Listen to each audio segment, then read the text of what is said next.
ability to do more things. Money will give you access to better educational facilities. Money makes marriages better, makes relationships better, gives you access to better educational opportunities, among others. Proverbs 22:7, the Bible states that the rich rule over the poor, and the borrower is a slave to the lender. The rich rule over the poor, and the borrower is a slave to the lender. Proverbs 19:7, the poor are shunned by all their relatives. How much more do their friends avoid them? Though the poor persecute them with bleeding, they are nowhere to be found. 3 things will hinder you from taking off. 1 is procrastination. 2 is excuses. You can always find an excuse why you cannot do it.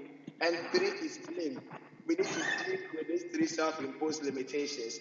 So the first thing I want to share with you is take a decision. If you've never done that, take a decision that you want to become financially independent. The second thing I want to share with you is to learn to pay yourself every month. Paying yourself. So watch this. We work hard, we make money, only to make the money. We work hard, we make money, we pay all the bills, and before we realize the entire salary is gone, and we look forward to the next pay. It comes in, we distribute again, and so you meet people, and there are people who are on this webinar who may have worked for 2 years, 3 years, and those of us who have not started work, please take note of this trap so you can avoid it. People work and they only spend everything because there is a law called the Parkinson law. The Parkinson law explains why most people will retire poor even after earning substantial income through their working years. The Parkinson law states that no matter how much people earn, they will always adjust their lifestyle to match their salary. So as salary is increasing, people are adjusting lifestyle to match their salary. If you want to do well, I recommend the 10-20-70 principle. 10-20-70, you give 10% to God or to society, but 20% for your good self. Anybody who starts work, who can put 20% of your salary or your income into an investment, I give you between 10 and 15 years, you'll be financially independent. And the maximum of 70% can be for all other things. And I also encourage you to invest all windfalls. A windfall is any money you haven't budgeted to receive, because you would have lived your life without it. So invest all windfalls. The Africans have a proverb. They say, only the wise bite bones out of eggs. Money is like an egg. You can consume it all today, or you can defer consumption and bite bones out of your eggs. Please take note that within every income, there is food and there is seed. Just like in most fruits, you will find seed and you find food. The food is for consumption and the seed is for sowing. It's for investment.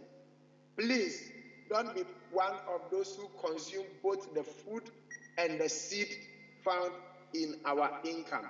How do you find the money? You watch your spending habit. Watch your spending habit. Anytime you are spending money, ask yourself, do I really need this? If I don't buy it, what will happen? Please don't be in competition with anybody. Declare independence. It's your life, it's your future, and make sure that you are not in competition with anybody. Don't live your life to impress anybody. You'll be surprised how people spend money on simple things like weddings and naming ceremonies, among others, just because we want to impress. Your salary must dictate what you eat, not your appetite. Your salary, every salary level, dictates what you eat. Avoid impulse buying, the impression mentality. You have children, put them in schools you can afford. Stop throwing away the leftover food. Go to the market, go to the shopping mall with a shopping list. Get the whole family involved. The last thing I want to share with you is to do it through the concept of little by little. But before we even go there, take note of this quotation here. Salary is the medicine for managing poverty. It does not cure it. Only a business or an investment cures poverty. But I know not all of us can run a business, but everybody can invest. Start investing now, because if you don't find a way to make your money work for you while you are asleep, you will keep working when you have to sleep. The final thing I want to share with you is launch operation 1 million. Launch operation 1 million. Everybody on this webinar can make at least $1 million Ghana cedis. Look at daily and monthly contributions. I am using 18% compounded quarterly.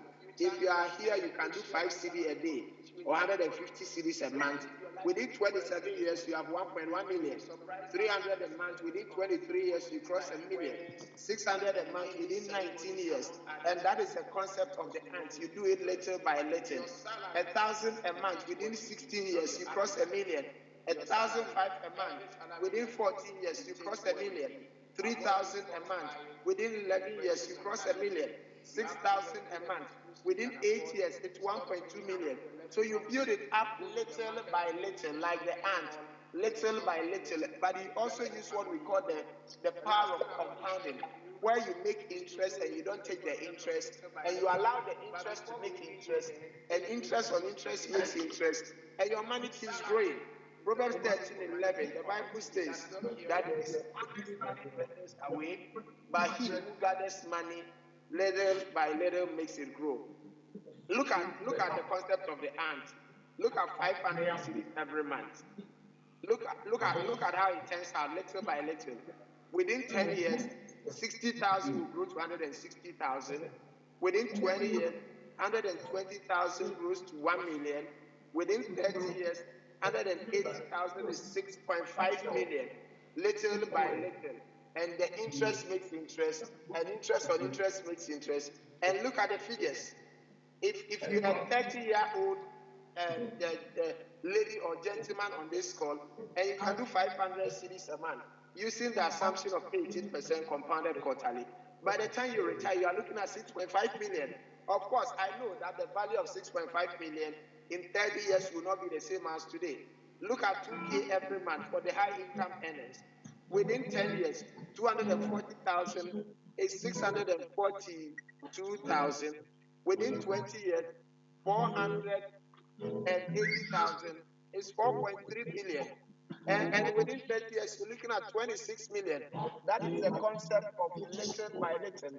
You think like the ant, and you build up little by little. So this a little I wanted to add, so people can connect with the numbers and relate. Remember, everybody on this webinar can make at least 1 million cedis. So don't forget about the 3 keys I've shared with you. One is take a decision. Take a decision to become financially independent. Take a decision to be rich. 2 is learn to pay yourself at the end of every month. Please don't work hard and give the money out without keeping a portion of that money for yourself. And 3 is that everybody can make at least 1 million cedis. You do it through the concept of little by little. You think like the ant, and you can make at least 1 million cedis. Those who want to make 10 million, 20 million, 50 million, whatever, if you do it little by little, you can do it. I will hand it over to you, Mr. Moderator. Right. Thank you very much, Paul. Before we go on, Esther, I know you are listening in. If you can please mute your microphone. It's giving us some feedback. Thank you very much. And it goes to everybody, really. Please mute your microphone so that we can have one sound. Right. So, as has been mentioned, Paul has given us a very good introduction to investments. He has told us what is possible. I mean, I would want to have 1 million as soon as I can. But maybe the next question that I would ask Paul, and taking a scenario, I just came out of school, I've gotten a job, I'm being paid a little above what I normally will consume, and I want to invest. So what are the steps? What are the things that I need to consider in making an investment? And what investment tools or what asset classes can I start looking at? So going back to what you introduced us to, this is a young person. He has enough time on his hands. His income is not much, but it's slightly above his current consumption, and he wants to go into investments. What should be his considerations? How should he go about making the investment decision? Okay, many thanks. So the first thing I want to tell every young person on this call is that you consume after investment. You don't invest what is left after consumption. You you invest and then you live on what is left. That is the first principle we need to keep in mind. You invest first and then you live on the rest. Now, what are the things you need to consider if you want to invest? You need to look at why you are investing, your investment objectives. I'm getting terrible feedback. I think it's becoming a little bit problematic. Can we please put off our microphones? Otherwise, the technical people, if you are able to mute the microphones from where you are, because it's giving us some feedback. Thank you. Please go on. Okay, thank you. Thank you. So you need to understand why you are investing. It's very important. Why am I investing? What are my investment objectives? Am I investing because I want to grow a portfolio the next 5 years, 10 years, 20 years? Or I am investing because I want to marry in 2 years? Or I am investing so that I can move out of my parents' house and rent my own place? So you need to be clear about what the objectives are. The objectives will influence the investment horizon. So there are instruments you can invest in for 10 years, even 20 years. And there are some you can do for 3 months. And there are some that are flexible. So you need to understand your investment horizon. And you need to look at your risk tolerance level, whether you are an aggressive risk taker or you are a conservative person. Then after that, you need to, I will normally recommend, if you can deal with an investment house, that is great. Then you need to look out for an investment house that can help you through the journey. And in selecting an investment house, number one, you need to look at an investment house that has a license to do the business of helping people invest.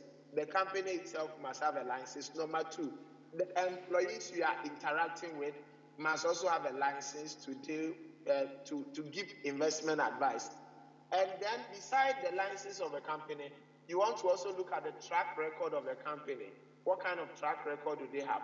Again, you want to look at the people, what are the board members, what are the management members, who are the people behind this company? You know, because it influences how things are done within every company. And then you need to look at the products they have. What are the products they have available? And ask yourself if they suit your objectives, where you want to get to. If they suit your objectives, then you can pick one. But generally, when it comes to investing, you can look at government securities. Government securities like the treasury bills.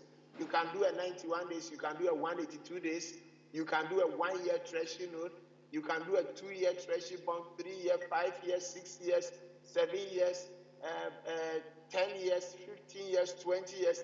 These are different investments, but in all this, you are placing the monies with the government. You can also do what we call shares or equities. Shares or equities means that you are putting your money in a company and you become a part owner in the company. You become a part owner. So when the company does well, you do well. If the company does not do well, too bad for you. The returns could be very high, but the risk there could also be high. Another area you could pay attention to is collective investment schemes. Collective investment schemes, and in Ghana, we generally classify them as mutual funds and unit trusts. And I love the collective investment schemes because they are flexible. One, you don't need much to start. There are collective investment schemes that you need minimum 20 cedis, 50 cedis, and you can start. You don't need much to start. Number two, you can add money anytime you have money. And for majority of them, you can take out money anytime you want to take out money. So this would be my response to your question, Mr. Moderator. All right, thank you very much. Young people, I hope you are paying attention and following. So, as a young person, you've started working, you've started making some money. Our resource person is telling us, invest and then consume. So the typical model will be, I would save or I would invest after I finish consuming. But today we are learning that it should be the other way around. Tell yourself how much you want to invest, put it away, and what is left is what you invest in. And there are various investment vehicles or various asset classes that we can go into. The first one, as our resource person said, is fixed income. Fixed income. What it means is that you earn a fixed return on that investment, and you know it beforehand. And usually these can be paid, the returns can be paid to you every 6 months. So those are called fixed income. And examples are what Mr. Mante mentioned, the treasury bills, the treasury bonds. Some companies also give bonds, etc., etc. But you should be very mindful of those ones because you need to do some due diligence on them. So fixed income is one. And I believe if I can add, fixed income usually would be for those who don't have a very high appetite for risk. So you don't want to take too much risk on your investment. You'd want to put your money into fixed income. The other asset class that Mr. Mante mentioned is equity. So when you're buying equity, it simply means that you're buying part ownership in a company. So let's say, for example, MTN says that it wants to go public and sell some of its ownership, some of its company to the public. You can decide that based on advice or based on your own thorough due diligence on the company or recommendations from an investment advisor, you want to buy part of MTN and be a part owner of MTN. So you can do that as well. The third example that he gave was what we call mutual funds or unit trust. So with mutual funds, a number of investors come together and say, we are putting money into a pool. We'll share the returns and share the risk together. So if there are 1,000 of us and every one of us is putting some amount of money into it, at any particular time, they can calculate what returns are there, and you would have your share of the money that you have put in. The good thing, as Mr. Martin mentioned about mutual funds, is that you can usually go for your money at any point in time. You just give them some notice, maybe a day or even less, and you go and you can take part of your money, you can take all of your money, and you can also add to your mutual fund account on a periodic basis. All right? Mr. Martin, I believe there are some other asset classes. Those might be a bit more complex. So, for instance, I'm thinking there could be derivatives, a bit complex. There could be what we learned in school are called alternative investments. So, for instance, some people can invest in real estate. You can decide that I want to invest in real estate. There are various kinds of derivatives which are derived from the main asset classes. So recently, I have learned that there are some companies who are using real estate as a basis for their investment. So you invest in real estate, you're not buying the house itself, but you're investing in a certain real estate, and the returns, maybe the rent income or other things that are earned on the real estate, becomes your returns, and they are shared amongst the investors. So there are various asset classes, but as has been mentioned, before you venture into making any investment, make sure you understand it. If you don't understand it, speak to an investment advisor who can educate you on what to do. This might be on the light side, but when I was coming in today, somebody sent me a message and asked that, Mr. Moderator, how can I make quick money from investments? Paul, I want to find out from you, is it possible to make quick money using investments? I'm sure this is a young person who want to make quick money. The point is that there is always a relationship between risk and then returns. Yes, so it is possible, but it is not guaranteed. Any opportunity that can give you quick money could potentially also create challenges for you where you could even lose your money. So if you want to make quick money, you must be willing to also lose whatever money you are putting into whatever opportunity is available. But if you want to do this and do it well, I would say a lot of patience is required. Just like the ant, you do it little by little. And if you ask me, I would say anybody who wants to do investment, something secured and something genuine, look at a minimum of 5 years, maximum of about 25, 30 years. Everybody can make a fortune. Minimum 5 years, maximum about 25, 30 years. Everybody can make a fortune. What is important is the consistency. It's not even so much of how much you earn. It's so much about how much you are able to put away on a periodic basis. So yes, there may be opportunity, and there are a few people who have had opportunity to make quick money, but the question you need to ask is, at what risk? The risk there could also be very high. So if you want something, you know that you want an opportunity that will make you sleep sound at night. You build it up little by little, and you know that it's a matter of time. You can build up a decent portfolio, Mr. Right. Moderator. Thank you. So the other question that comes up is actually for those who have been working for a while and have been saving money. Typically, we get to understand one type of investment, and that is where we want to put all our money. What are the risks involved in putting all your eggs, so to say, in one basket? You've been working for several years, you've been making money and investing, but what are the risks in saying, just putting all my money in mutual funds or putting all my money in equity? What should I do if I have excess money that I can invest? Many times. On a lighter note, somebody will ask, what kind of basket? Is it a metal basket or a wooden basket? Because the type of basket will also influence how safe the eggs would be. If it's a metal basket, then it's safer. That's on the lighter note.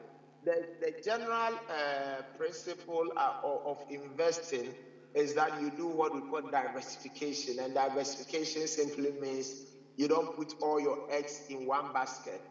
Okay, you don't put all your eggs in one basket.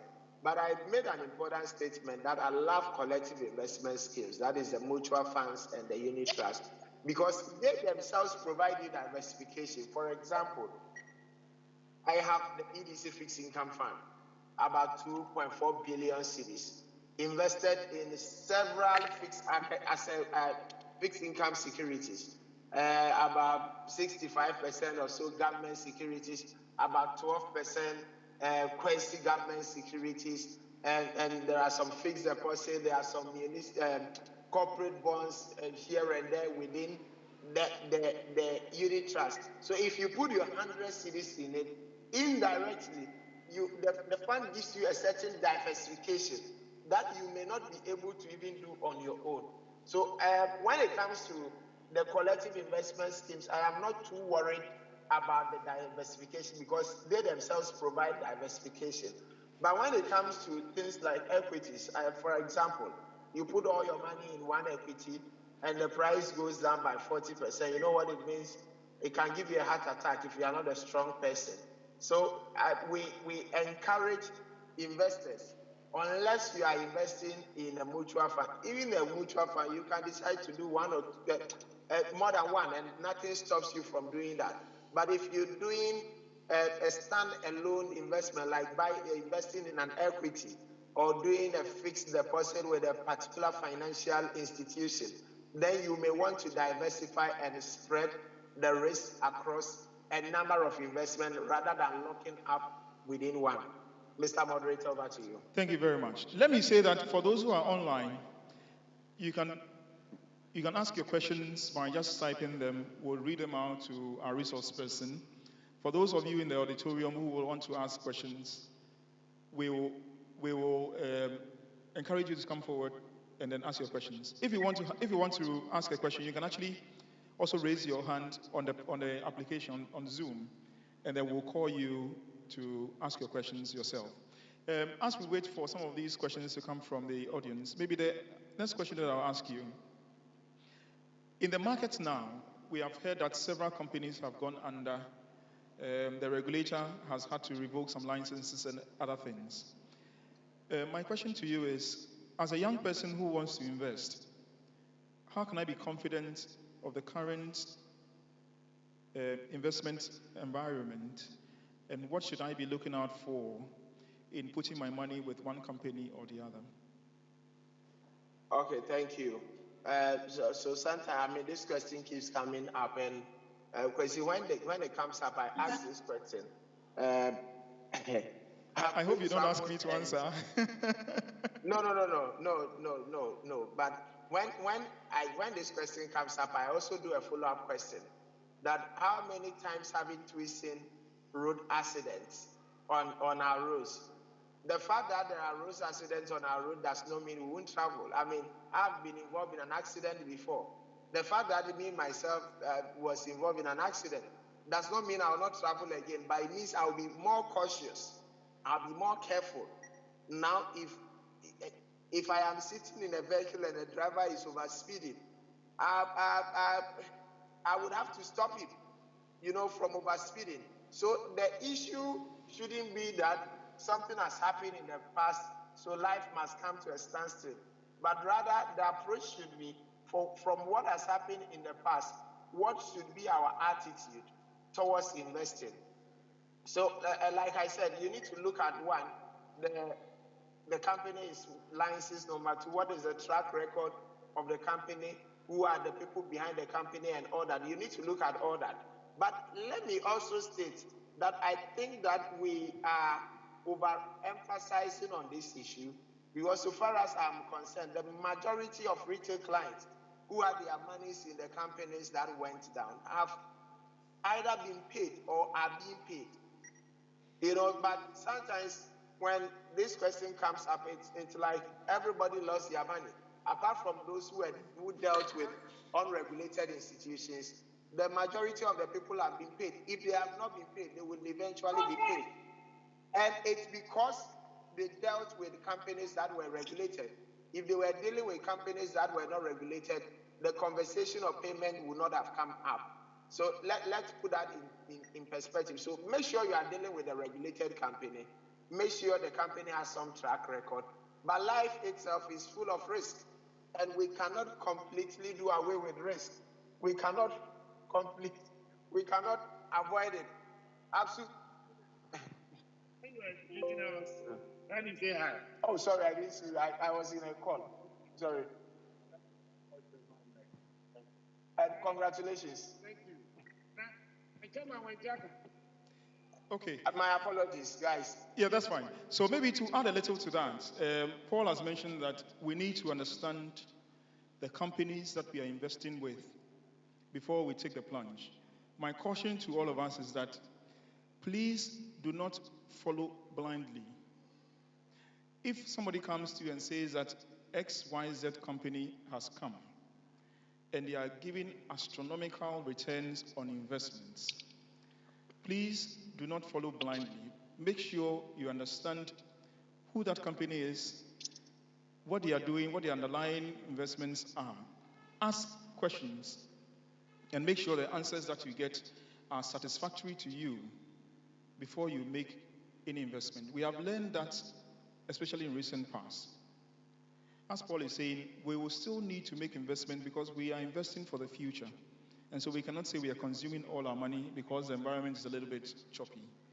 But before you put your money into any company that is saying they are asset managers or wealth managers, make sure you understand who they are, those who are behind the company, what asset classes they are investing your monies in.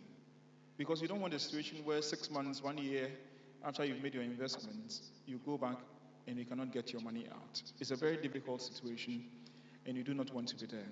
There's a question that somebody is asking. I'll turn a bit to read it. It's from Nana Amuache, and Nana is asking, good evening, what is the moderator's view on life insurance policy having investment components in them? Is it a good form of investment? So, life insurance policy having investment components in them, is it a good investment option? Paul, with your permission, I'd want to attempt an answer to that. All right. Please go ahead. Go ahead. Thank you very much. Nana, what I will say to you is that insurance is not a substitute for investment. Insurance is not a substitute for investment. So anytime somebody is doing an insurance, it is not an investment. Insurance is actually risk management. So you are managing the risk that something can go wrong, and you are buying a cover for it to ensure that should that event occur, you have a fallback. Investment, on the other hand, it's a decision to put some funds away with expectations that you're going to get some returns. So unlike investments, with insurance, if the event does not occur, you do not get any, should I call it, any return or any benefits from it. So for instance, if you take a life policy, let's say on yourself, until you pass on, you're not going to get any benefit from that insurance policy.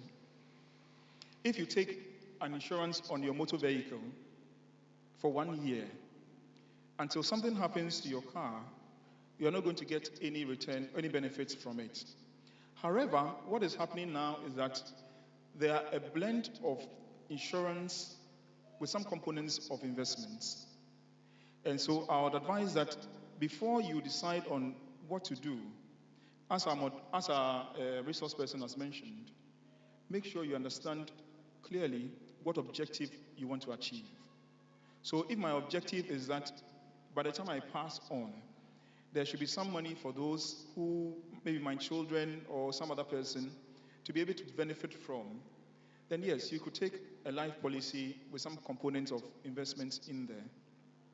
But if my objective is that in 5 years I want to be able to buy my own house, then it will be best that you invest in something that will generate the returns for you to be able to achieve that objective. So now my simple answer to you is that yes, there are insurance with some investment components in it, but understand clearly what your objective is and see if that policy or that vehicle that you want to use meets that objective that you have set for yourself. Paul, I don't know if you'd want to add something to that.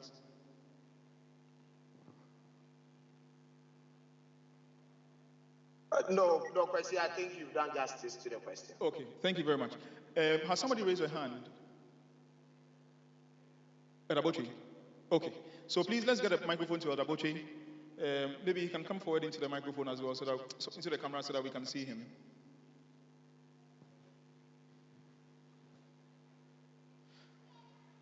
Hello, Mr. Mante. Yes, sir. Yes, thank you so far. I have a little bit of bias for real estate, so please, if you would indulge me. I wanted to ask, respectfully, that I've heard you on Joy FM talk about a very simple plan for young people who may want to have their building. I think it's a 3,000 block plan or something. I'll beg. Yes, sir. Yes, I'll beg that if you could repeat that, if that will not be much trouble. Thank you. Many thanks to you, Adaboche. So when it comes to financial planning, like I mentioned earlier on, there are 5 areas I would recommend that everybody pays attention to. One of them is the issue of housing, having your own place to lay your head.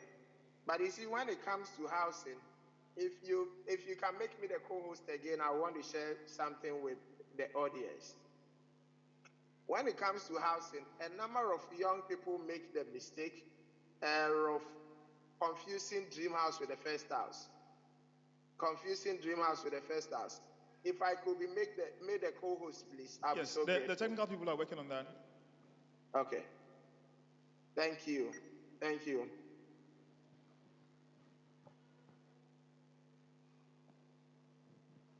Okay. So please confirm you can see my slides. Yes, we can see that.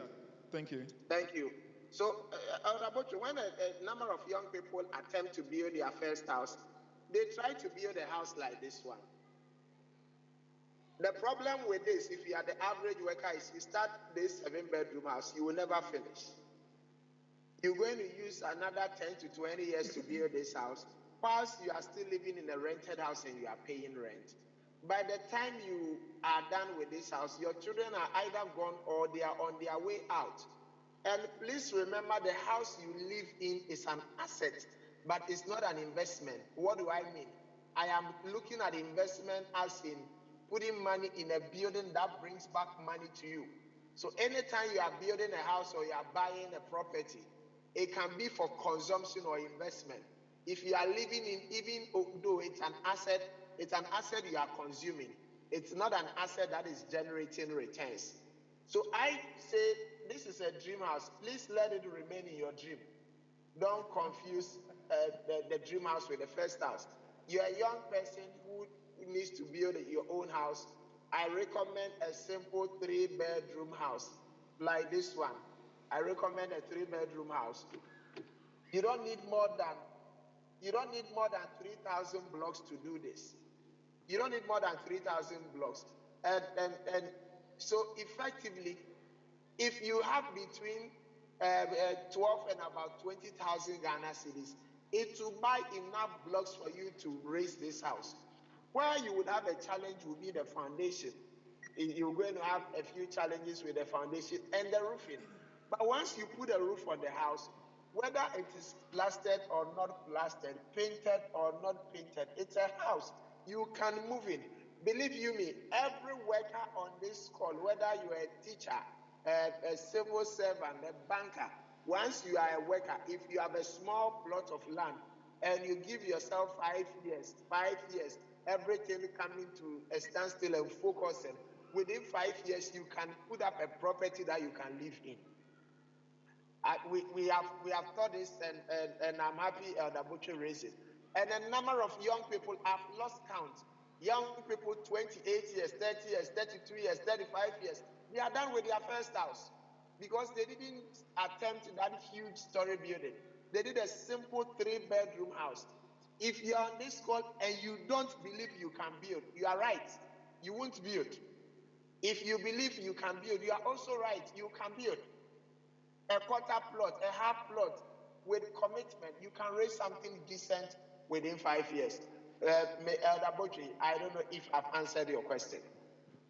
Elder Butcher says yes, you have. I see Bernard has also raised his hand. If he's close by, we can take his question. Yes, hi, good afternoon. I think we are privileged to have Paul join this call because I've heard him on several platforms educating us. Thank you, Paul, for honoring our invitation. Many thanks, Bernard. Yes, I have two questions. Two questions in one. Okay. How small is too small an investment to start with? Below 20 cities. Below 20 cities? Yeah. Okay. Then I'd want you to expatiate on the fruit and seed scenario. There's a funny skit actor who says, please,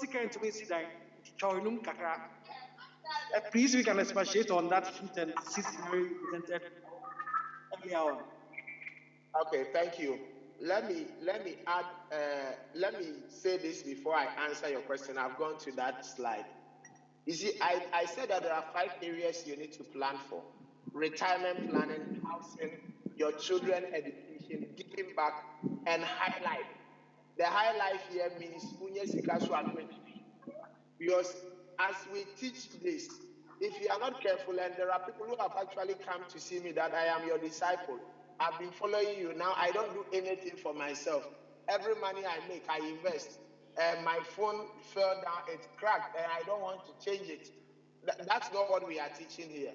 We want you to live your life, but we want you to plan and be committed to a plan. So once in a while,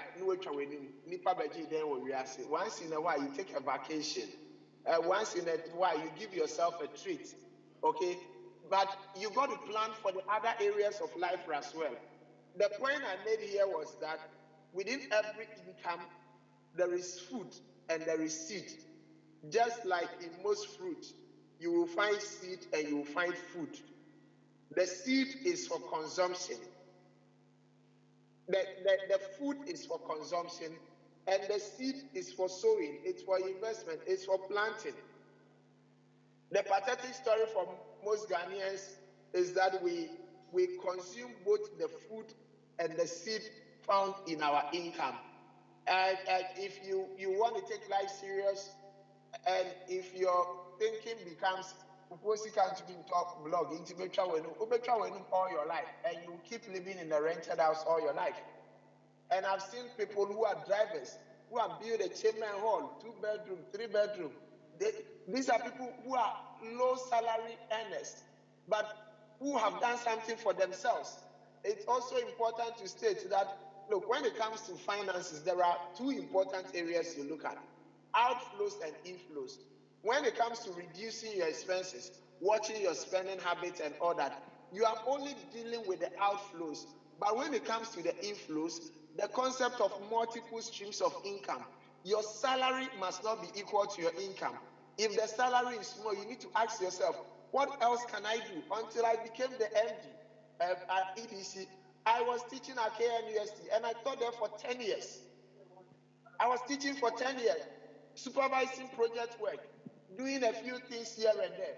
As long as what you are doing does not conflict with your daytime job, it does not conflict with the employer's time, there is no problem. Let's think about what else we can do. And you see, and please don't be offended, but you can't make money without humility. A lot of young people think that there are jobs that are too low for them. So I am a graduate, so I can't do this. I am a graduate, this is too low for me. As long as you have that pride, you cannot make money. I have a lady friend who has 3 master's degrees, big woman in her office, who has gone to learn how to do decor, and she does rentals. Weekends she's in her jeans, doing decor here and there, making some extra income. I have a friend who is a banker. He's a banker, but he's also a DJ who does that on the side. People do MC on the side. People do all kinds of things on the side. So please don't limit yourself to the salary. It will only manage poverty. It does not cure it. It will only manage it. So that will be my response. I know the guy. He's having fun. So let's have the fun. But let's be smart and let's plan for the future as well. Bernard. Right. Thank you very much, Paul. So I was going to ask a question to Paul, but I think he has answered it already with this submission now. That oftentimes we'll say that the monies that we earn can barely meet our consumption. And so how do we invest if we don't have? But I think the submission has made now is a very perfect one. Kwasi, just give me a minute and let me tell them this. Something that happened in one of my sessions in Kappa. So I asked them this question: how many of you are not investing because the salary is not enough? If you are not investing because the salary is not enough, let me see your hand. It was a big church. All the hands went up in the church. Then I did a follow-up question. How many of you believe that if your salary is doubled from today, if it is doubled, it's going to be enough, and now you can save and invest? More than half of the congregation lifted their hands. So you know what I did? I caught 10 people at random, 10 individuals at random, gave them pieces of paper, and asked each of them to write their current salary for me. For the 10 individuals, the lowest income earner was on a salary of 350 cedis a month, 350 cedis a month. And for some reason, this person said that the 350 a month was not enough. If it is doubled, it will be enough. If it is doubled, it will be enough. But within the 10 of them, there was also one who was on a salary of 3,500, who also said it wasn't enough. If it is doubled, it's going to be enough. Within the 10, there was one on a salary of 11,000 a month. The highest income earner was on a salary of 20,000 a month.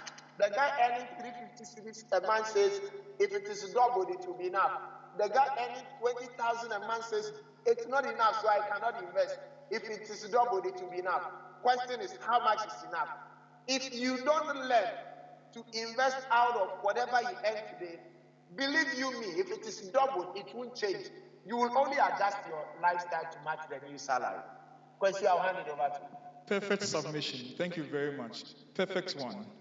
So I think that for all of us, there really is no excuse. There really is no excuse. And God has given us 24 hours in a day. If you are spending 7 hours of that working for someone, you still have as much as what? 17 hours left out of the 24 to do something else. Not to mention weekends, holidays, and other times that you can have. So it is not enough for us to say I'm not earning enough from my current job, so I cannot invest. Do something else. Find something else that you can do that will give you some income. And you can ring fence that income and say, this is my investment income. I'm going to put it away. I have known, and I have a personal example to give. I have known what it means for the rains to come. I've known what it means for the rains to come. And on a rainy day, if there's nothing to fall back on, you can be hot, very hot. So please, let us put money away. And I like that expression so much because CAB means you bury it. For some of us, it's so easy. We put money into an investment, 3 months, we are in a hurry to go back for it. We need to go back for that money. But when you CAB, let time pass on the money so that you will get the returns that you have. Paul, the other question that I wanted to ask you is, as young people, when should we start thinking about retirement? Can we start saving money for retirement now? And as young people, we have a lot of things that we are doing. We want to build a house, we want to do this and do that and do that. And oftentimes, retirement is not one of the things that we want to plan for. What are the dangers in not thinking about it, even maybe very early on in our careers? Thank you, Kwesi. Let me put retirement into perspective. The new definition of retirement is not age 60. I am 60, so they say I should go on retirement, so I've retired. The new definition of retirement is freedom. You get to a stage where bread and butter is not what is motivating you. You don't wake up in the morning running around because you have to pay rent, you have to pay the bills. The new definition of retirement is when you get to that level where you choose what to do with your life, because you will live your life without salary if you decided to. So it can be at age 42, it can be at age 35. I have a friend who retired at age 38. From age 38, he should be about 46 or 47 today. He's never worked for anybody. What motivates him today is not even about salary. He uses his time to do what he loves. And for some reason, it's also bringing him a lot of money, even though money is not necessarily the motivation. So let's put this into perspective, and let's do away with this old school way of thinking. I'm waiting when I am 60 years, and government says, law says I have to go on retirement, then I retire. I would say that build up something decent for yourself as quickly as possible, so you will choose what you want to do with your life. If you want to work, fair, but you are working because you want to work. You are not working because you need to work. If you go by the old school and you don't also plan, because the last time I checked, the last publication I saw, for all of the people who are on pension in Ghana, 52% of them were on a monthly pension of up to 500 cedis. 52% monthly pension was up to 500 cedis. Only 18% were on a monthly pension of more than 1,000 Ghana cedis. And I am sure a number of us, those who are a little old, who know the man called Amankwa Ampofo, who used to read news on GTV. Amankwa Ampofo worked with the Ghana Broadcasting Corporation for 32 years and retired. When he retired, the lump sum he got was less than 20,000 cedis. Guys, we need to take this conversation about financial freedom, about retirement serious, because it will potentially prolong your life. So I would say that from the day you start work, from the day you start earning income, you need to also start thinking about financial freedom. You need to also start thinking about getting to that point where you can walk away when you need to walk away, and you can live the life you want to live. Question, that will be my response. Thank you very much. Excellent submission once again. Maybe my final question. Oftentimes when we talk about investments, it's always towards the financial side. But I think there's also a very important form of investment that we can have, and that is human capital or human investments. Paul, is there anything that we need to do to make sure that as we journey on in our careers or whatever chosen fields we have, We can also invest in human capital, such that we become relevant to the market, we become relevant to whoever is employing us, we become relevant to the stock in trade that we've opted to have. Is it a sensible, or is it a good place to want to invest as well? Human capital. Yes, Kwesi, that is a very good point. It's a good place we need to pay attention to. And the younger you are, the better.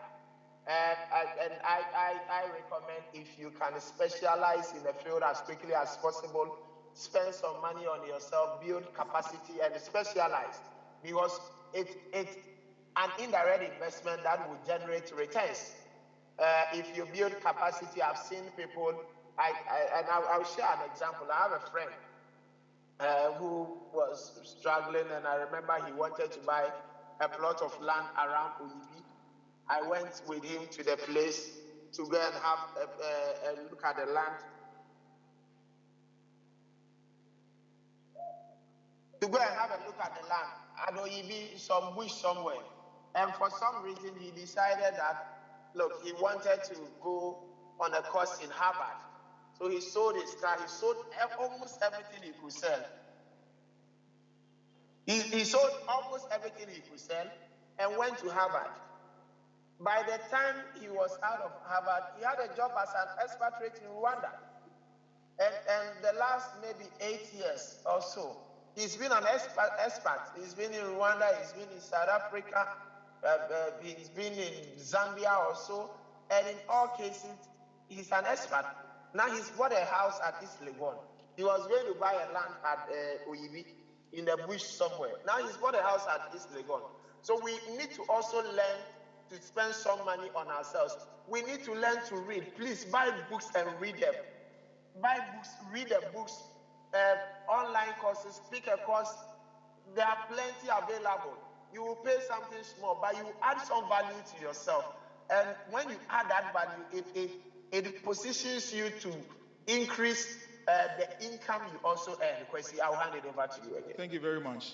Are there any other questions? Otherwise, I'd want us to end on this note and to say, is there a question? Yes, I have a question. Okay. That will be Bernard, isn't it? Yes. Okay. Yeah, Paul, as you speak now, what is the best way, or which platforms are the best way or best mediums to put or invest your money? Because we know our banks are not anything to write off with any longer. The investment houses, you can't trust them any longer. Ponzi schemes, no. So, which, as you speak now, what is the best form or best place to invest? Oh, Bernard, this is a very simple question that I will give you a very simple answer. It's EDC. You come to EcoBank EDC and invest in the EDC fixed income fund, and you can do this from any EcoBank branch. All you need is your passport picture, a valid national ID, and your digital address. You have that on Monday. You can start an investment. That is where I work. That is a place I am a managing director at. I supervise what we do there. So if you ask me a place that you would have to invest and sleep sound at night, I will say EDC. Paul, I will bring you the invoice on Monday as well for free marketing. No, it was a response to a question. Yes, but maybe to add to that, Bernard, I think that as Paul mentioned earlier, even though there are road accidents, we still will drive in cars and travel in cars, etc., etc. And so, irrespective of what has happened in the system, and we believe that whatever happened in the system was or should have been a cleanup, so that those who have survived it on the surface should be those who are in good standing. There are still a number of investment houses, finance houses, asset managers, fund managers who are operating. And so we can look at those ones. But again, please don't invest or don't put your monies away in some of these companies blindly. Make sure you've understood their objectives. Make sure you understand where they are putting their money. Make sure you know who is managing the company.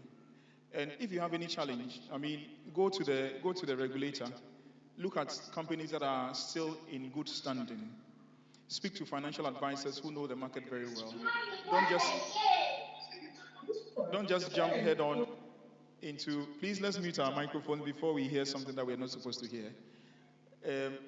Let's understand the companies or the fund managers very well before we put our monies in there. There are still quite a number of them who are operating, so we can do that. Yes, I see some raised hands. Hello. Hi, Dr. Rafi, is that you? This is Nanaya. This is Nanaya. Please go on. Okay, thank you so much, Paul. So I want to find out from Paul. Assuming you have a provident fund scheme, your employer contributes some, the employee also contributes to EDC specifically, and as an individual, you have your own money. Can you also go and add it up to what the employer and the employee have contributed so far? Okay, many thanks. So it depends on the rules of the particular provident fund you are a member of. There are some provident funds that allow members to vary their contribution. So there are some provident funds that you would have a base. So for example, the employee contributes 10% and the employer contributes 10%. But employees will be free to increase their contribution if they want to. So for example, instead of the 10%, an employee can volunteer and say, I want mine to be 20%. If you add that to the employer's contribution, it is 30% instead of 20% for everybody. So there are companies that allow that. But I would say that if you want to do something, create your own investment on the side rather than adding to the provident fund, because a provident fund will come with rules on when you can withdraw and all that. And sometimes it may not be wise to tie your own contribution into the rules that you don't have control over. Instead of doing that, it may be wiser to say that you will set up your own portfolio, and so that you can have access to the money as and when you want it, and you can also do what you want to do with that money. So if the rules allow you, you can do that. There are some companies that do not allow that. But even if the rules allow you and you ask me my view, I'll say set up your own investment portfolio on the side, and we can easily do that for you. Yes, and Anaya, what I would also add to what Paul has just said is that, sometimes we just accept things as they are without questioning them or querying them. Find out from your company, the provident fund that you are investing, what are they investing it in? Who is responsible for investing the provident fund? And then when you know where it is being invested, and as we've talked about today, diversify your portfolio. So for instance, if you have time on your hand, your time horizon is very long, but your provident fund is being invested in maybe fixed income, you can decide to go equity, you can decide to go other alternative investments just to diversify your portfolio. Have some little bit of risk for higher returns, etc., so that your portfolio is a little bit balanced. I can tell from your question that you might have some excess money that you'd want to invest. So don't add it, or it might, let me not say don't add it. It might not be very prudent for you to just simply add it to what you have as your provident fund and consolidate it. You can look for other investment vehicles to invest in.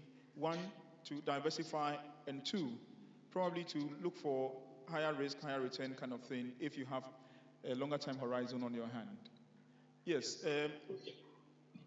Nana, I hope you're okay. Mrs. Abenewa wanted to ask a question. Okay, I'm Ruth. Sorry. My question is, as a businesswoman, I'm stuck in between as to how to invest. Whether I should invest in my business, all my money in my business, or I should invest some in a bank. Very, very good question. And you are not alone. A lot of people go through this. And my wife is a businesswoman.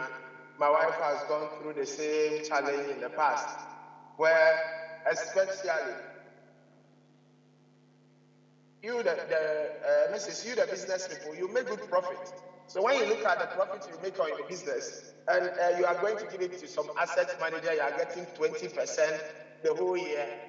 My wife at a point told me that you go and bring all your money that you have in investment. The interest rate they are giving to you, I will double it for you. You go and bring everything to me. I've made it back for China, but I will double it for you. You know, so sometimes that is the thinking of businessmen and businesswomen. But there is always a relationship between risk and returns. The way the returns could be great is the same way the risk could also be high. Okay. I remember there was one time I traveled with my wife on a business trip. We were in China, and I think it was a Nigerian or so who had lost about $200,000 cash. She had gone on a business trip and had lost $200,000. She went crazy. She had lost $200,000. That is a huge risk. So I would say that if you are a business person, you should have a plan. Please grow your business, but you should be clear at what point you want to grow the business to, so that you don't also over-expand. And I can tell you based on experience that sometimes when you over-expand, you lose control. You have 4 branches, you have 5 branches, and now you cannot even monitor what is happening in the various branches. And they are stealing here, they are stealing there. You try to control it here, and it backfires there. One day they don't come to work, and you don't know where the worker is.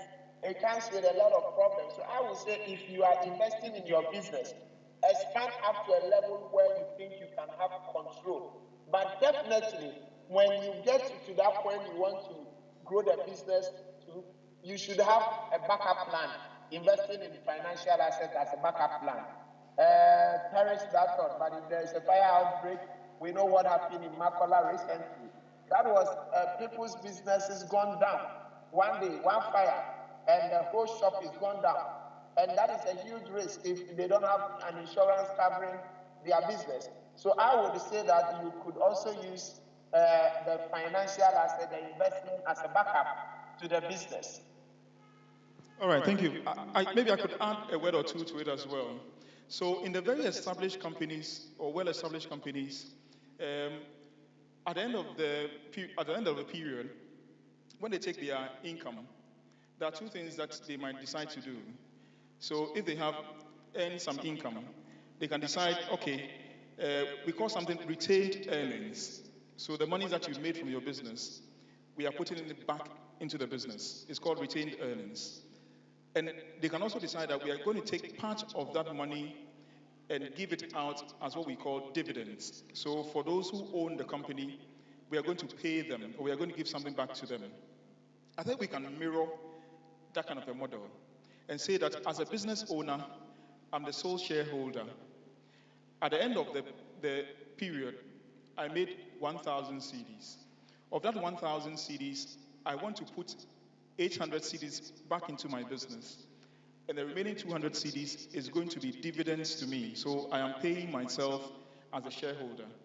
Now, what Paul is saying is that 200 that you decide to pay to yourself, invest it in other things. So you can decide that I'm going to buy a mutual fund as my own investment as a shareholder, so that you don't always put all the money back into the business.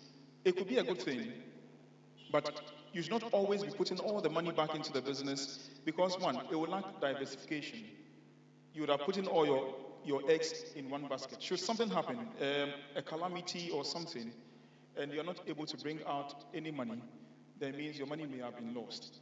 So when you make some income, try to pay yourself, in quotes, and in paying yourself, see that as income that you can then invest in some other financial asset. It's very important. In all the discussions, we have not spoken much about insurance. And I remember in my earlier submission, I mentioned that insurance is really not an investment. Insurance is more to do with risk management. So I am I'm taking a cover against a certain event occurring, and should it happen, then I know I'm covered and I'm going to have something from it. So let us separate investments from insurance. But let me also say it here. Now, sometimes as a business owner or as people doing our own businesses, it might make sense to take insurance, not as an investment, but as a risk to protect ourselves, our assets, and even some investments that we have done. In some countries, you can actually, and Paul, please correct me if I'm wrong, you can actually have insurance for your investments so that should your investments go down, there's an insurance that you can claim for your investments. I'm not so sure whether we have that in Ghana and if it's functioning. But it's a conversation ongoing with some insurance companies. We have not finalized yet, but it's a conversation ongoing at the moment. Right. So that could be a risk mitigation even for investment. I know a number of people here and those listening to us have made investments in some companies and the money has not come back when we needed them. Sometimes it might make sense to just take an insurance cover even for your investments so that should that happen, you can fall on that insurance to be able to retrieve your money. I don't know if there are still some questions online. Okay.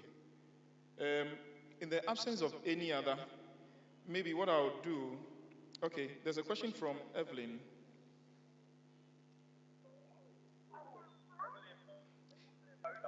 Paul, the questioner is asking, is it good to acquire a mortgage? Considering the interest rate and fluctuations of the cedi, depreciation of cedi against the dollar. So that question is coming from Evelyn. Is it good to acquire a mortgage looking at depreciation of our currency? Okay. This topic is so broad and it's so interesting. So when it comes to owning a house, you can build yourself a snail pace little by little, and I talk about the 5-year plan. But you can also take a loan to buy a property, and that is what we call the mortgage. It's basically taking a loan to buy a property, and normally what the banks will do is you will do a deposit of about 20% or 25% of the value of the property. So you have a house worth, let's say, $100,000 just for the purposes of our discussion. Or let's say you have a house you want to buy and the cost is 100,000 cedis. The bank will say you should deposit 20,000 and they will add 80,000 cedis for you to be able to buy the house of 100,000. And you pay back their 80,000 little by little over a number of years, let's say 10 years, 15 years, 20 years, because it's a loan you have taken. Now, whenever you want to take a mortgage, I would encourage you to take the mortgage in the currency you earn your income in. So if you are earning income in dollars, you can take your mortgage in dollars. If you are earning cedis, please take your mortgage in cedis. Don't be somebody who is earning cedis and then you go and take a dollar mortgage, because it can backfire when there is depreciation, and you could even lose the property. So let's avoid that mismatch completely, where you are earning cedis and you go and take a dollar mortgage. That is the first thing I want to say. The second thing I want to say is, look at the difference between paying rent and then servicing a mortgage. Anytime you pay rent, please take note that that money is gone for good. It will never come back again. That money would never come back again. That rent, you pay that 2 years advance, it will only give you a temporary place of abode for 2 years. And that money will never come back again. But if you took a mortgage, anytime you service the mortgage, you are owning the property. And if you take a mortgage, you are living in the house. So you bought that house for 100,000. Immediately the bank helps you to buy that house. You are living in the house and you are paying you are repaying the loan. Or if you technically you are servicing the mortgage every month. And as you are servicing, you are owning the property.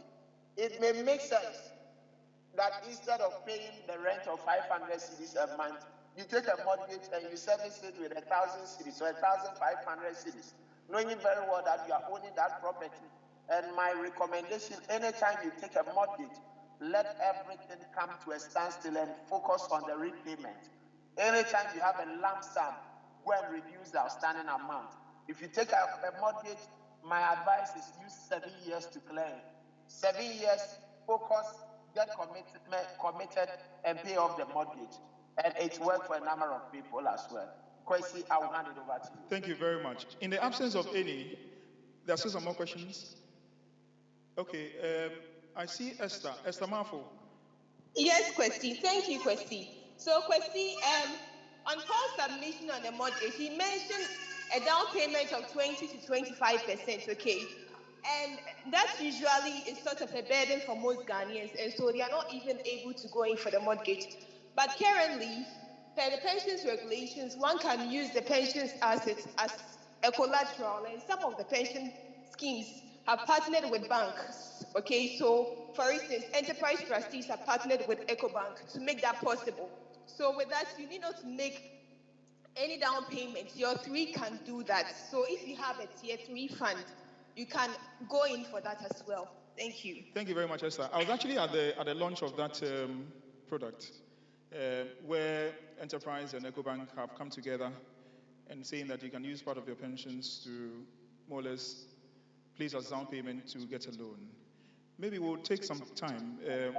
Would like the organizers to probably drill in on some of those fine products so that we can understand them better. We can invite people from Enterprise or EcoBank to give us more details into how we can address some of these key issues or key things that we may want to do, getting a house, etc., etc. So, Esther, thank you very much for that submission as well.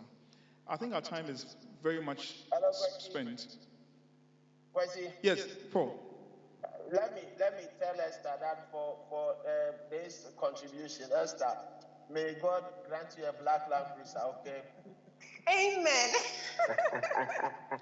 We see that the Enterprise and the EcoBank people are trying to monopolize our investment choices. We'll send them the invoices very soon. But Esther, thank you very much. Paul, we cannot say thank you enough.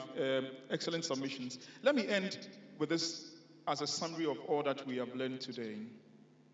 So what I have learned is that poor people, and I'm taking this from Robert Kiyosaki's book on Rich Dad, Poor Dad, that poor people, they get an income and they spend everything on expenses. So that is their routine. Income, expense. Nothing is saved, nothing is invested. Middle income people, they get their income and they just buy liabilities. So you get a car loan, you buy an asset, but you also get a liability. You want the newest phone, they want the newest of everything, but they only create liabilities for themselves. And so whatever income they get goes in to pay for those liabilities. But rich people, what they do is to get assets that generate income for them. And so as we journey through our investment life, we should aim at getting assets that are going to generate income for us. Your phone that you buy, can you use your phone to make money? All right? Anything that you acquire as an asset, what you should be aiming at is to turn that asset into an income-generating asset. And that goes on to provide you with income. Paul mentioned something earlier, and I think we should take note of it. When you buy a house and you're going to live in, it's simply an asset for you. It's simply an asset for you. But you can use that house, or you can acquire a house and generate some rental income from there, which could be additional income for you. That could be an investment for you. So the point I want to make here is that we should model after the rich people and aim to use whatever assets we acquire to become an income source for us. Otherwise, we'll just be going about thinking that we are acquiring assets, but we're also acquiring liabilities on top of it. I would hand over to our leader to officially close this session.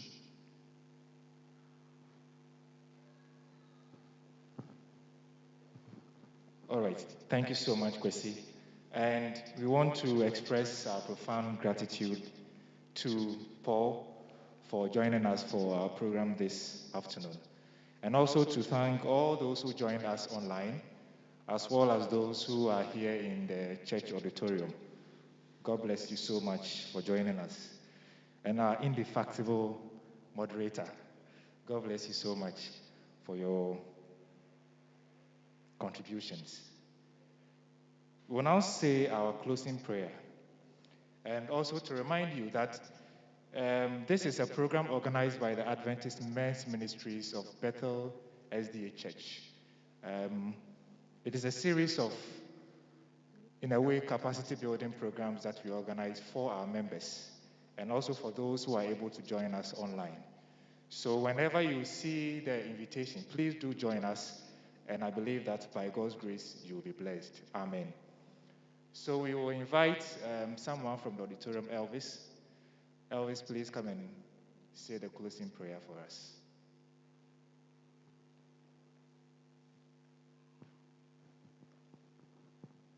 Shall we pray? Shall we stand as we pray? Our Father in heaven, we thank you so much this Sabbath afternoon. We thank you for being with us throughout the whole of today. Father, we thank you for starting with us and ending with us. We thank you so much for the resource personnel you provided us to give us insight and input about financial management. We thank you that you're always with us. We pray and ask that whatever that we heard, we shall put it into good practice. We thank you in Jesus' name. Amen. All right. Thank you so much, and see you soon.